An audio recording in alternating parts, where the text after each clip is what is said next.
Now, the next page you've got a map, and I like for them to look at maps here. But I'm wanting them to think about their geographical radius. So we're really keying off of Acts 1:8. And we'll come back and look at that more in just a moment. But in Acts 1:8, we talk about going to Jerusalem, Judea, Samaria, and the uttermost. And so my question for them is, what is your Jerusalem? And so what we do is we take the center of where the church is located, and we can do this using demographics. But first of all, we've got to determine where and then who. We can't start with who the people are and then where they are. You have to say where they are, draw the boundaries, and you say who lives within those boundaries. So, here's the church, in my case, Lakeview.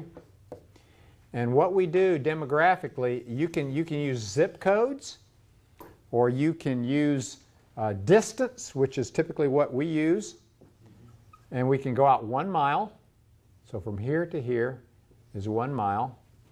We can go out 2 miles or 3 miles and 5 miles or whatever. But we're after your Jerusalem, see? And the way we can determine this is where people are out there.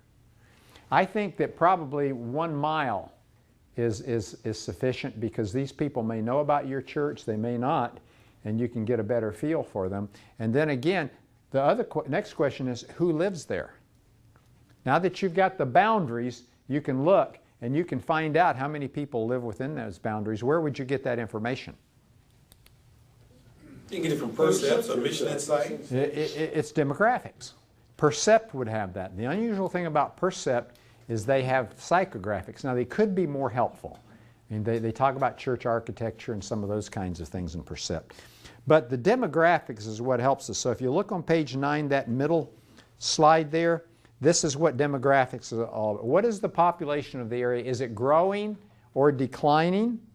What are people's ages? Do we have any young people around the church? Well, Lakeview, we discovered there were. The average age for people living around the church is 35, and they want to try to reach younger people. Notice the different things they address: education, married, single, number of people per household, owners, renters, women, men, ethnicity, income, education, etc., etc. Those are the kind of things that will tell us who is the community. Tell you all kinds of things about them, wouldn't it? You see that? There are some stuff that is not available. It used to be available. Income.